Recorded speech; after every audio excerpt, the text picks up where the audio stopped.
따릅니다. 십자가 신앙과 가능 제일교회.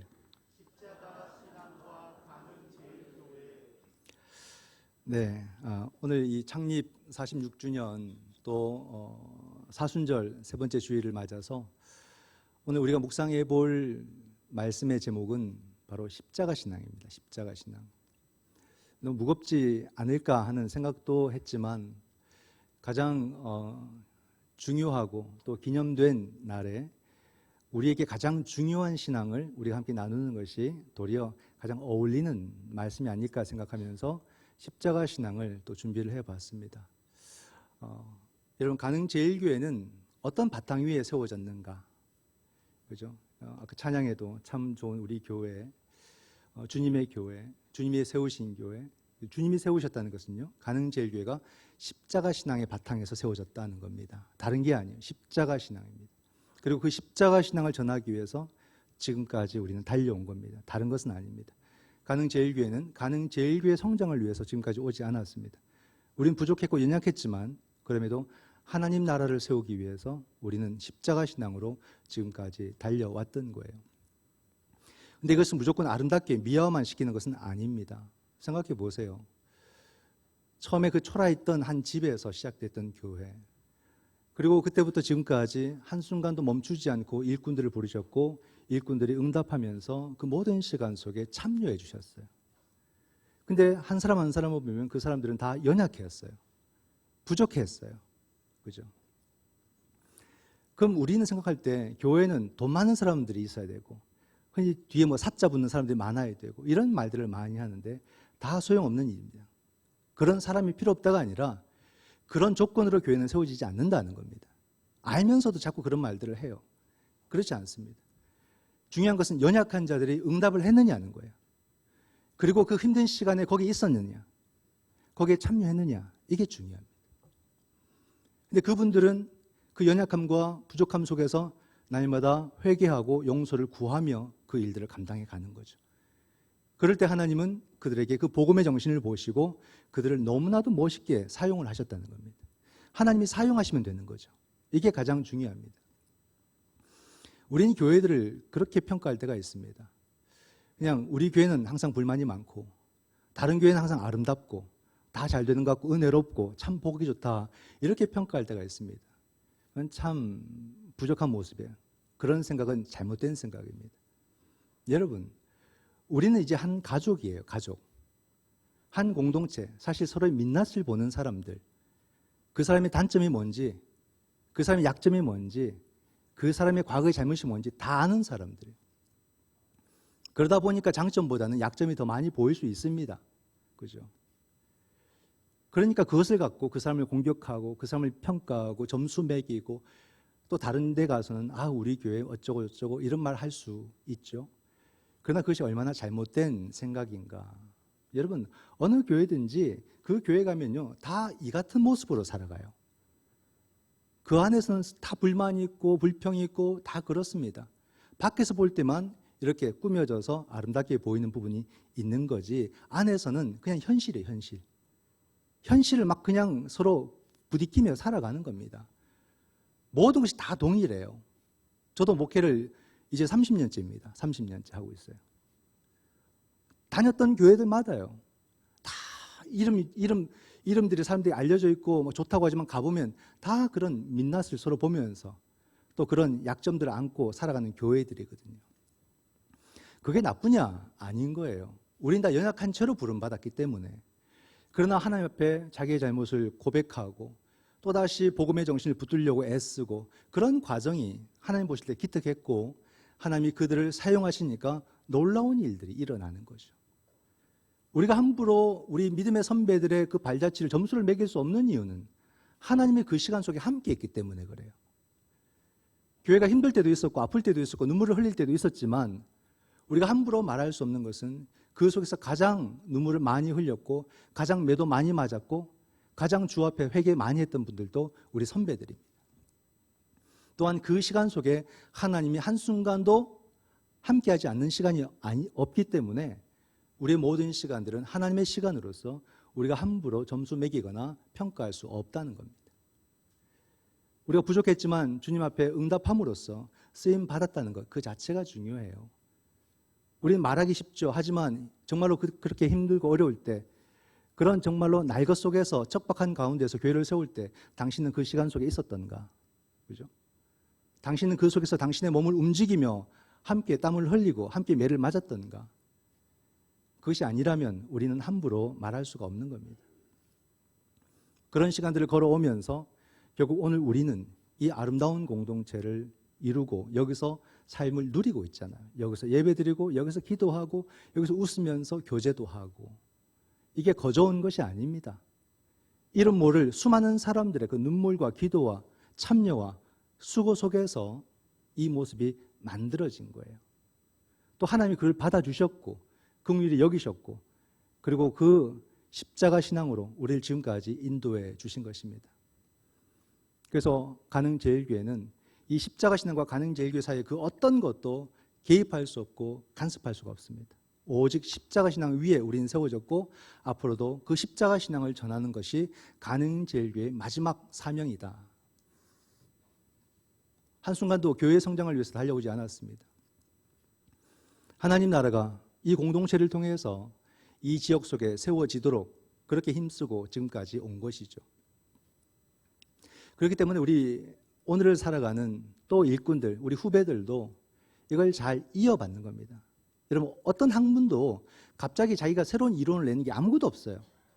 지금까지의 모든 그 연구들을 바탕으로 해서 거기서 발전된 이야기를 꺼내는 거거든요. 그래서 항상 선행연구라는 걸 하게 됩니다. 그것이 바로 온전한 학문의 방향이거든요.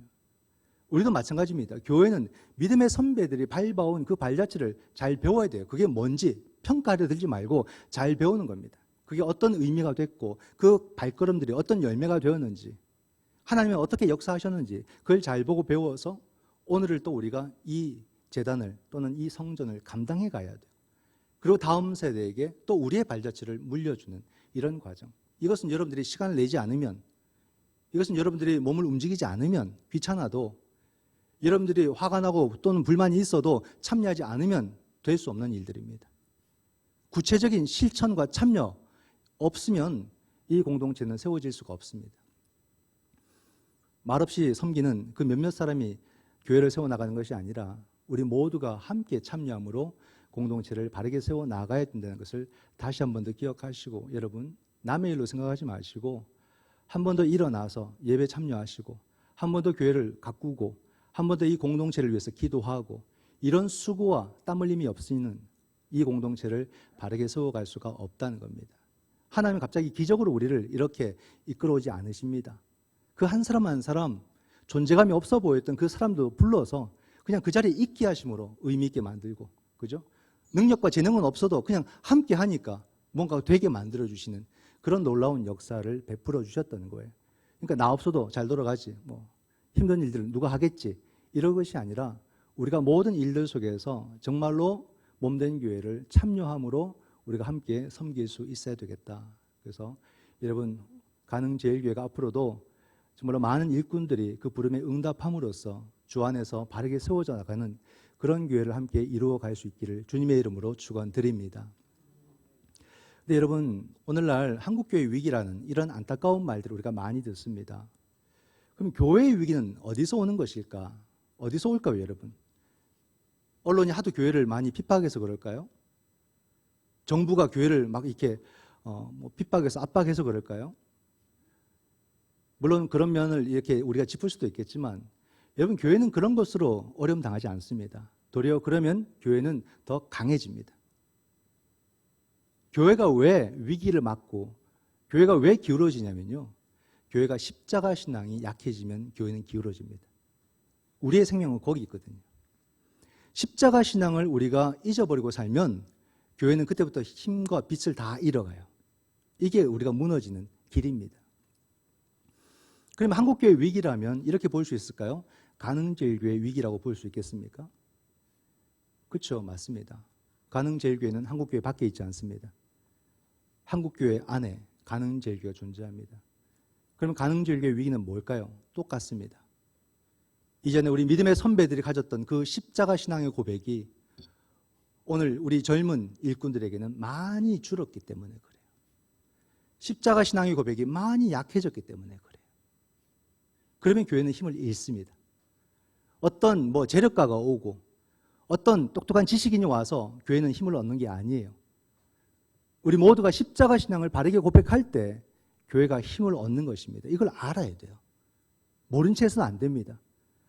원래 어떻게든 십자가를 말을 많이 안 하려고 해요. 하면 괜히 분위기 어두워지고 분위기 무거워지고 또는 뭔가 불안하고 십자가 이야기하면 불편하고 가급적이면 언급 안 하는 것이 상책이고 이런 생각을 합니다. 십자가에 대해서. 하도 우리가 은혜, 복, 하도 이런 것을 많이 말하다 보니까 십자가는 그것과 다른 이야기처럼 들려져서 십자가 신앙 고백을 안 하는 거예요. 그럼 한번 생각해 봅시다, 여러분. 정말로 십자가는 하나님의 은혜와 하나님의 복과 상반되는 그런 이야기일까? 사건일까? 그죠? 가급적 우리가 분위기를 이렇게 좋게 만들기 위해서는 십자가 이야기를 안 하는 것이 맞는 것일까? 그죠? 오늘 본문에 나타난 초대교회를 보면요. 이 사람들이 얼마나 많은 눈치를 받고 얼마나 많은 조롱도 받고 얼마나 많은 공격을 받았는지가 나옵니다. 그러나 그들은 그 가운데서도 바로 이 십자가 신앙을 굳건히 지켰다라는 것을 말해주고 있어요. 십자가에 달리신 저 예수가 바로 우리의 하나님이시고 바로 그 십자가는 바로 하나님의 능력이다. 이렇게 그들이 고백을 했습니다. 오늘 본문 22절과 23절에 보면 그들이 받았던 눈치가 나옵니다. 얼마나 힘들었던 삶의 자리인가가 보여집니다. 유대인은 표적을 구하고 헬라인은 지혜를 찾으나 우리는 십자가에 못 박힌 그리스도를 전하니 유대인에게는 거리끼는 것이요 이방인에게는 미련한 것이로되. 어떤 말을 들었냐면요. 이 초대교회 그리스도인들은 참 거리끼는 사람들이다. 이 평가를 받은 거예요. 참 미련한 사람들이다. 모든 사람들이 그 공동체를 그렇게 보았다 이 말입니다. 그렇게 비판 듣고 비난 듣는데도 불구하고 십자가 신앙을 포기하지 않고 내 신앙으로 붙들었다 이 말이에요. 이게 더 멋있지 않습니까? 남들이 다 아니다고 하는데도 불구하고 그 속에서 진리를 딱 붙잡고는 흔들리지 않았다. 이걸 우리에게 말해주고 있는 거예요. 그리스도인과 비그리스도인의 차이가 딱 나뉘는 시점입니다. 그 기준점이 뭐라고요? 십자가. 십자가는 그만큼 중요한 거예요. 그냥 앞선 것이나 큰 것이 아니라 우리의 전부입니다. 역사도 십자가를 중심으로 전과 후로 나뉘는 거예요. 우리의 모든 삶도 십자가 신앙으로 다 나뉘는 겁니다. 십자가 신앙이 고백이 된다면 당신은 그리스도인이요. 십자가 신앙이 부끄럽거나 십자가 신앙이 고백되지 않는다면 교회를 다녀도 우리는 그리스도인이라 말할 수가 없을 것입니다. 그만큼 여러분 십자가 신앙이라는 것이 얼마나 중요한 것인가를 생각해야 됩니다. 여기서 사도 바울이 보여주는 또 다른 신앙이 나타납니다. 그게 뭔지 아십니까? 바로 유대인들이 말하는 표적신앙, 헬라인들이 말하는 지혜신앙이 등장을 합니다. 이 신앙들이 참 놀라운데요. 나의 신앙은 십자가 신앙에 가까운가, 십자가 신앙을 닮았는가, 표적신앙과 지혜신앙을 닮았는가 한번 잘 보십시오. 유대인들은 하나님이 나와 함께 하시고 하나님이 내게 복 주신다는 모든 증거를 표적에서 보고 싶어 하는 거예요. 그런 표적이 사실 그들의 역사거든요. 그들의 역사를 보면 놀랍습니다. 모세의 모든 이야기는 다 기적이에요, 기적. 뭔가 놀라운 일들이 막 드러나야 그게 복이고 은혜고 하나님이 나와 함께 하신다는 증거가 되는 거예요. 출애굽의 과정 속에서 10가지 재앙부터 시작해서 나중에 홍해를 건너고 광야를 지나서 모든 게 기적이 아닌 게 없어요. 그런 역사를 갖고 있고 여호수아가 데리고 홍해를 요단을 건너서 여리고를 딱 갈 때 그 여리고가 무너지는 그런 기적이 나타나고 엘리야와 엘리사의 이야기는 영화로 만들어도 정말로 손색이 없는 놀라운 기적의 이야기들로 꽉 차 있습니다. 그런 역사를 갖고 있는 민족이기 때문에 신약의 그 성서 시대에서도 그들은 어떻습니까? 오직 표적으로서만 믿음을 확인하고 검증받는다. 이런 사고를 갖고 있습니다. 그러니까 눈에 보이는 복을 받아야 그런 부를 이루든지 지위를 이루든지 능력을 이루어야 하나님이 저와 함께 하시고 저 사람 신앙 좋다, 믿음 좋다, 복 받았다 그런 말들이 거기서 쓰이는 거죠. 이런 표적신앙은 오늘 우리에게도 여러분 그대로 이어져 왔습니다. 그대로 우리에게도 나타나는데요. 이런 말들이 있죠. 개천에서 용났다. 뭔가 가능성 없어 보이던 사람이 정말로 사회적으로 잘 되거나 큰 부를 이루거나 능력을 얻었을 때 그 사람 복 받았다. 결국 그 말은 신앙 좋다는 말로 해석이 됩니다. 또는 갑자기 거부가 돼요. 그죠? 갑자기 뭔가를 얻게 되는 것을 볼 때 우리는 막 부러워하고 복 받았다. 복 받았다. 그죠? 그게 다 신앙으로 해석이 된단 말입니다. 그럴 때는 보십시오. 그런 표적 신앙으로 십자가를 보면 어떻게 되겠습니까? 정말 불편한 거예요. 우리가 바라는 그것과는 전혀 다른 이야기가 십자가처럼 보이니까 그게 거리끼는 것이 되고 마는 겁니다. 표적 신앙으로 아무리 십자가를 보세요. 그 십자가에서는 희망도 없습니다. 아무것도 나올 것이 없는 그런 십자가일 뿐입니다. 십자가가 해석이 안 돼요. 지혜를 보세요. 지혜. 이 지혜가 참 놀라운데요. 헬라인들이 구하는 지혜 신앙. 지혜를 사랑하는 게 뭡니까? 그게 철학이에요. 필로소피. 근데 그 철학이 여러분 발전을 이루면서 어떻게 될까요? 18세기 계몽주의를 통해서 완전 폭발해버립니다. 폭발. 인간의 이성이 폭발해버립니다. 신에게 의지했던 시대는 다 지나가게 되고 인간의 이성과 인간의 지식에 모든 걸 올인해버리는, 그게 오늘날의 현대의 지식과 현대 과학인 거예요. 어마어마하죠. 오늘 우리의 삶을 꽉 채우고 지탱하고 이끌어가는 힘은 오늘날의 지식과 정보와 과학 아닙니까? 우리도 다 그 혜택 누리고 있고 우리가 다 그것을 사모하고 어떻게든 그것을 더 알려고 노력을 하죠. 이런 수많은 지식들을 지금 빅데이터로 만들어서 기업들은 그것을 운용을 하고 있고 클라우드에 이걸 다 담아가지고 이걸 나중에 어떻게 우리 사회 속에서 이끌어가는 힘이 되게 할까를 만들어가고 있습니다. 이건 어마어마한 거예요. 지혜가 결국 이런 모습으로. 우리 사회도 이런 지혜를 구하는 모습이 있죠. 교육 열풍. 그게 결국 잘 사는 길이야 라고 아이들에게 가르칩니다. 그러면 여러분 보십시오. 지혜 신앙으로 십자가 신앙을 보거나 그리스도인들을 볼 때는 어떤 마음이 들까요? 가장 지혜 없는 사람처럼 보이는 거예요. 미련한 사람들로 보입니다. 한번 보세요, 여러분. 왜 그런지. 지혜 신앙으로 여러분 예수님의 그 공생애를 보면요. 참 어이가 없는 공생애가 되는 거예요. 사람을 사랑하고 사람을 돕고 사람을 섬기고 함께하고 병을 고치고 살리고 다 좋다 이거예요. 그걸 나쁘다고 말하고 싶지는 않다. 그런데 왜 굳이 하지 말라고 하는 안식일 하느냐. 안식일에. 굳이 안식일에 해서 미움받고 결국 십자가를 지는 것은 지혜 없는 처사고 지혜 없는 결과 아니냐. 그건 정말로 어리석은 행동이다. 남들보다 더 똑똑했고 더 능력이 있었고 더 잘 될 수 있는 것을 포기하고 왜 당신은 그런 남들이 싫어하는 걸 하다가 십자가를 지느냐. 딱 맞죠, 그죠? 그렇게 해석되는 거예요. 물론 예수님은 안식일에 그 생명의 의미를 알려주기 위해서 그 안식일에 생명을 살리고 했지만 그들은 그것을 볼 수가 없었습니다. 그만큼 여러분 표적과 지혜 신앙은 오늘 우리들의 삶과 많이 닮아 있습니다. 우리가 얼마나 여기에 철저하게 물들어 있는가를 또 우리는 알 수가 있습니다. 사실 처음에 제자들도 그랬어요. 처음에 그리스도인들도 그랬습니다. 그들은 표적신앙과 지혜신앙에 많이 기울어 있었죠. 예수님께서 베드로의 고백 이후에 당신의 순환과 십자가 죽음을 말할 때 베드로가 어떻게 합니까? 그의 옷을 붙잡고 항변했다. 그죠? 십자가는 안 된다는 겁니다. 주여, 주님이 잘 돼야죠. 우리에게 표적을 보여주셔야죠. 당신의 지혜가 성공할 수 있다는 것을 우리에게 알려주셔야죠. 그렇게 흔들었던 사람들이에요. 그러나 놀랍게도요. 그들이 변하기 시작했어요. 변하기 시작했어요. 그 변하는 시점은 십자가 사건과 부활 사건을 지나면서입니다. 이게 성령의 역사죠. 그들이 변하기 시작했어요. 그들이 변하면서 그들은 드디어 뭔가를 깨닫기 시작하는데 이 십자가는 거리끼는 것이나 미련한 것이 아니라 하나님의 능력이구나 알게 되는 거죠. 그것을 어느 순간 이성과 지식이 아니라 뭔가 자기 속에 다가오는 영적인 능력으로 느껴지기 시작하는 겁니다. 이 체험이 그들 가운데 나타나기 시작하는 겁니다. 그러면서 그들의 실존이 완전히 변화되는 것을 경험하게 되는 겁니다. 그런 장면이 18절과 24절에 나옵니다. 보십시오. 십자가의 도가 멸망하는 자들에게는 미련한 것이요 구원을 받는 우리에게는 하나님의 능력이라. 24절 오직 부르심을 받은 자들에게는 유대인이나 헬라인이나 그리스도는 하나님의 능력이요 하나님의 지혜니라. 여러분 이 말씀이 오늘 내게 어떻게 들릴까? 어떤 사람에게는 정말로 이 말씀이 아멘 하고 받아들이는 말씀으로 들릴 것이고 또 어떤 사람에게는 그냥 실패한 자의 자기 변명처럼 들릴 수도 있습니다.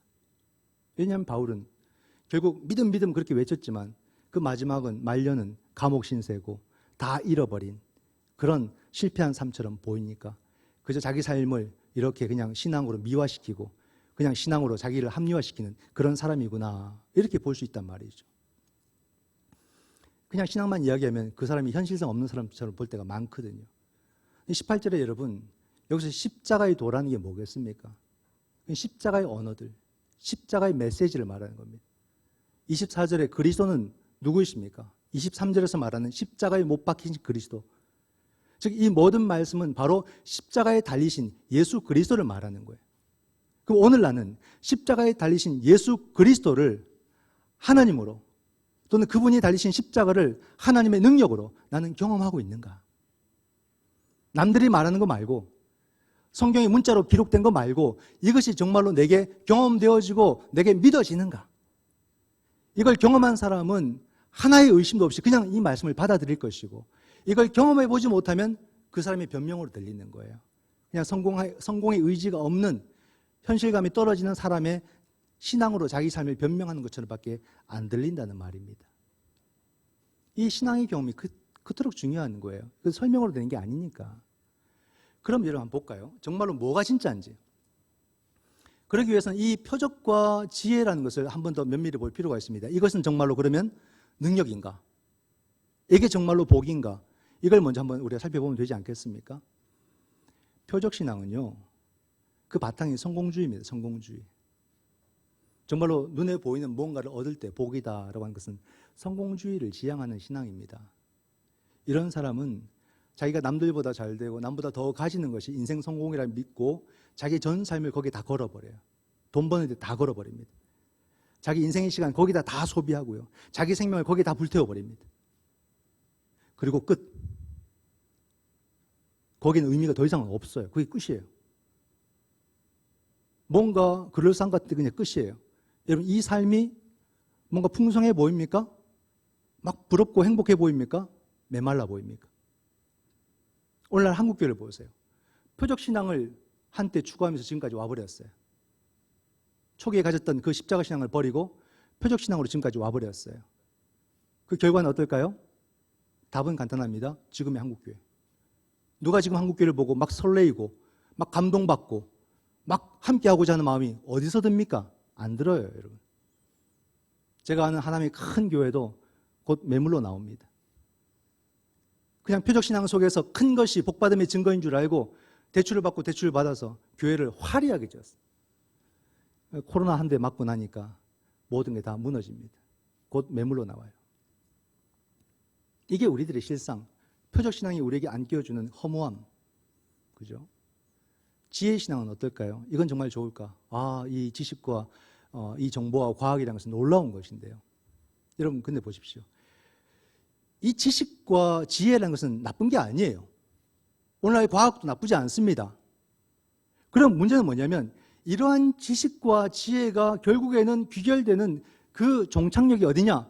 정말로 생명을 지향하고 생명을 살려내고 생명을 더 풍성하게 만드는 그런 지혜와 지식이 되어야 되지 않겠습니까? 그건 우리의 바람이고요. 그러나 현실적으로 지혜와 지식은 어디로 귀결되냐면 효율성과 상업성으로 귀결됩니다. 그게 뭡니까? 돈 되는 일, 돈 되는 것으로 귀결된다 이 말입니다. 우리가 고민하고 연구하고 만들어내는 모든 것은 결국 무엇을 향하냐면 돈을 벌어내는 일, 돈을 벌어내는 지식으로 가게 돼 있다 이 말이죠. 제 말이 맞죠? 그죠? 모든 과학도 모든 지식도 결국엔 돈이 되느냐 이 기준이 다 돼버린 거예요. 생명의 가치를 담지 않습니다. 도리어 생명의 가치가 거기서 밀려나요. 밀려나요. 이 지혜와 지식이 생명을 위한 것이 아니라 생명이 거기에 소비돼 버립니다. 굉장히 두려운 일인데요. 그런 예들은 얼마든지 찾을 수 있습니다. 한번 보게 되면은 오랫도록 네슬레라는 회사 알죠? 네스카페, 네슬레. 에티오피아의 그 사람들의 정말로 값싼 노동을 통해서 거의 노동력을 착취해서 커피를 가져와서 가공해서 거의 제국 기업이 되는 거예요.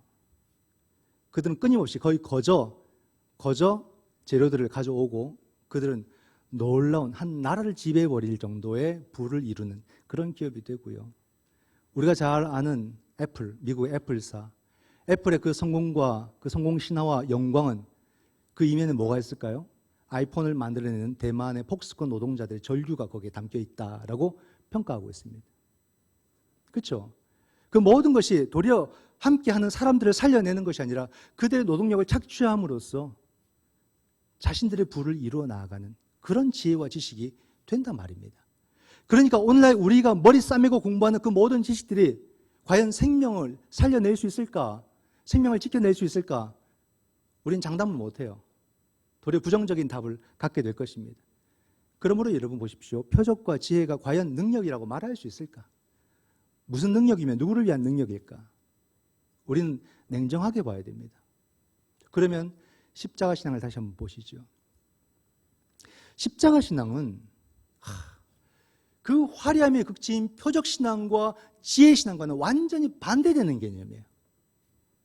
저 십자가 위, 절대적인 고독에 있는 자리. 고독. 절대적인 외로움에 감싸인 자리. 피 비린내가 나고, 어느 누구도 위로해 주지 않고, 어느 누구도 격려해 주지 않고, 어느 누구도 박수 쳐주지 않는 자리가 십자가 위, 십자가 위. 오늘 표적신앙과 기적신앙에 물들어 있는 우리로서는 그런 십자가의 자리는 내 삶에 들어와서는 안 될 자리. 그죠? 그런 운명에는 절대 우리가 처해서는 안 될 상황으로 우린 십자가를 볼 수가 있습니다. 근데 사도 바울이 오늘 뭐라고 말하냐면 그 십자가가 하나님의 능력이요 하나님의 지혜라고 바울은 말한다 이겁니다. 그럼 우리는 사도 바울의 이 말을 과연 믿을 수 있겠으며 받을 수 있겠느냐? 우린 그리스도인이잖아요. 받을 수 있겠습니까? 적나라한 그 십자가, 성경은요 십자가를 미워하지 않습니다. 우린 이쁘게 목걸이라도 만들고 살지만 성경은 십자가를 미워하지 않습니다. 그대로, 날 것 그대로 보십니다. 여러분, 우린 십자가를 다시 묵상해야 됩니다. 다시.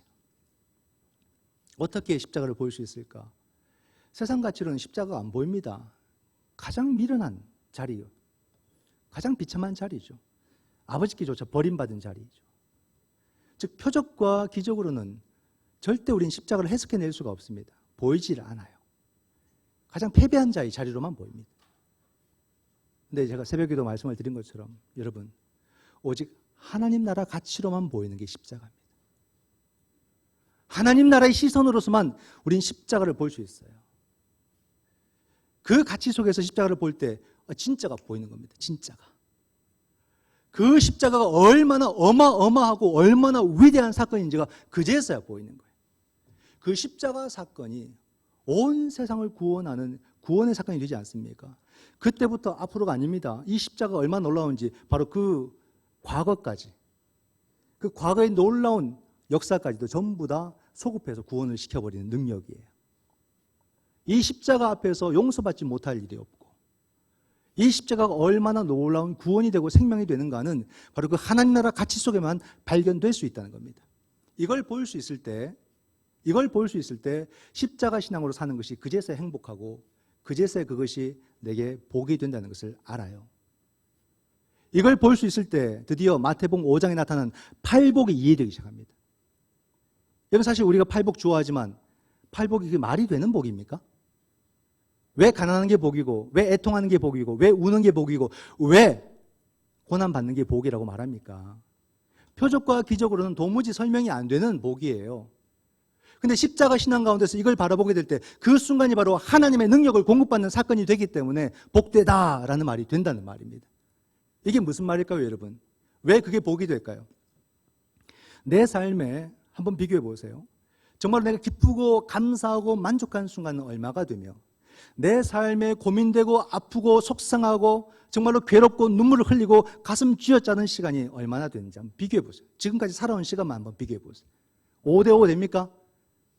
턱도 없죠. 정말로 내가 걱정과 염려 없이 살았던 삶의 시간은 보이지 않을 만큼 있을 것이고 나머지 그 지금까지 시간들은 늘 염려와 불안으로 답답함으로 괴로움으로 눈물로 살아온 시간이 거일 겁니다. 그러니까 십자가 신앙은 그 모든 시간 속에서 그 눈물의 시간과 아픔과 고통의 시간 속에서 하나님의 능력을 공급받을 수 있는 사건이 된다라고 할 때에 여러분, 내 삶의 능력이 많아지는 것이 아니라 전부가 되는 거예요. 기쁠 때나 슬플 때나 그 십자가 신앙 속에서 하나님의 은혜를 경험하고 하나님의 능력을 공급받는 시간을 가지게 될 때에 내 전 인생이 하나님의 은총과 생명 속에 있고 내 전 실존이 하나님의 능력을 공급받음으로 내 모든 삶을 은총 가운데 살아갈 수 있게 되는 것이 얼마나 큰 복입니까? 바로 십자가는 우리의 전부라는 말이 여기 있는 거예요. 바로 그 십자가 신앙 속에서만 우리는 어떤 상황 속에서도 하나님의 능력을 공급받을 수 있다고 바로 이 말을 우리에게 해주는 거 아니겠습니까? 이 삶을 좀 다르게 한번 표현을 해볼까요? 어떻게 표현할까 하다가 조금 시적으로 생각을 해봤는데, 여러분, 바람만 한번 불어도 거기서 생명의 기운을 느끼고, 저 참새들이 막 짹짹짹 하면서 지저귀어도 거기서 찬양의 소리가 들리는 사람과, 그냥 남보다 잘되고 남보다 성공하기 위해서 더 높이를 추구하며 자기 인생을 불태워버리는 사람, 누가 더 행복해 보이고 누가 더 능력 있어 보입니까? 그렇죠? 십자가 신앙은 우리에게 분명한 메시지를 주고 있어요. 여러분, 성경은 분명히 말합니다. 예수는 십자가에 달려 죽으셨다. 그리고 그를 나의 하나님으로 믿는 것이 바로 우리 그리스도인의 신앙이다. 이게 우리 신앙의 내용이다. 이렇게 말해줍니다. 그리고는 자기 십자가를 지고 나를 따라오라 라고 명령하고 있는 거죠. 우리는 그 명령을 거부해서는 안 됩니다. 자기 십자가를 진다는 것이 예수님의 그 십자가를 진다는 말이 아니에요. 그건 질 수가 없어요. 그건 대속의 십자가니까. 흉내낸다고 되는 게 아니에요. 내가 내 십자가를 지고 주님을 따른다는 것은 바로 그 십자가에 달려 돌아가신 그 예수님을 나의 하나님으로 믿고 고백하며 그 믿음으로 내가 살겠다는 고백이 자기 십자가를 지는 거예요. 이 말은 나의 주님은 저 화려한 왕궁에 계신 주님이 아니라 나의 주님은 철저하게 고독했고 외로웠던, 소외되었던 저 십자가 위에서 홀로 죽어 가신 그 예수 그리스도가 나의 하나님이십니다. 이게 여러분 십자가 신앙이고 십자가 신앙의 고백입니다. 내가 믿는 주님은 그런 주님이에요, 여러분. 그런 주님이에요. 아름답게 꾸며지거나 미화되지 않았어요. 철저하게 아버지께 버림받으면서 철저하게 그 외로움과 고독 속에 죽으신, 그러므로 구원을 이루신 주님이 나의 주님. 이게 내 신앙. 내 신앙이 내 삶이고 그 신앙 속에서 우리가 살아가는 겁니다. 창립 46주년에 십자가 신앙을 말하는 것이 저로서도 부담스러웠습니다. 그러나 오늘 분위기를 무겁게 만들기 위해서 한 것은 더더욱 아니고요. 도리어 여러분들에게 하나님의 능력을 이렇게 좀 보여주고 싶고 알게 하고 싶은 그 간절한 마음에 오늘 말씀을 전하는 거예요. 가능제일교회 참 아름답습니다. 정말로 이 가능제일교회가 앞으로 더더욱 잘 되기 위해서는 어떻게 될까요? 우리가 표적과 기사를 1000번, 10,000번 경험하는 것이 아니라 바로 이 십자가 신앙 하나를 온전히 가짐으로 하나님의 모든 능력을 공급받는 것이 가능제일교회가 잘 되는 비결 아니겠습니까? 이게 중요한 거예요. 이게 우리를 살리지 다른 것이 우리를 살리는 게 아닙니다. 한 번 잘 되는 게 아니라는 말이죠. 비록 부족하고 연약하지만 십자가 신앙을 고백하고 살아가는 우리 공동체, 이 공동체를 누군가가 함부로 가십거리로 폄하한다면 하나님께서 그 사람을 무릎 꿇게 하실 것입니다. 우리는 우리로서 위대한 것이 아니라 바로 그 십자가 신앙 때문에, 바로 하나님과 함께함 때문에 우리는 존재의 의미를 갖고 있기 때문입니다.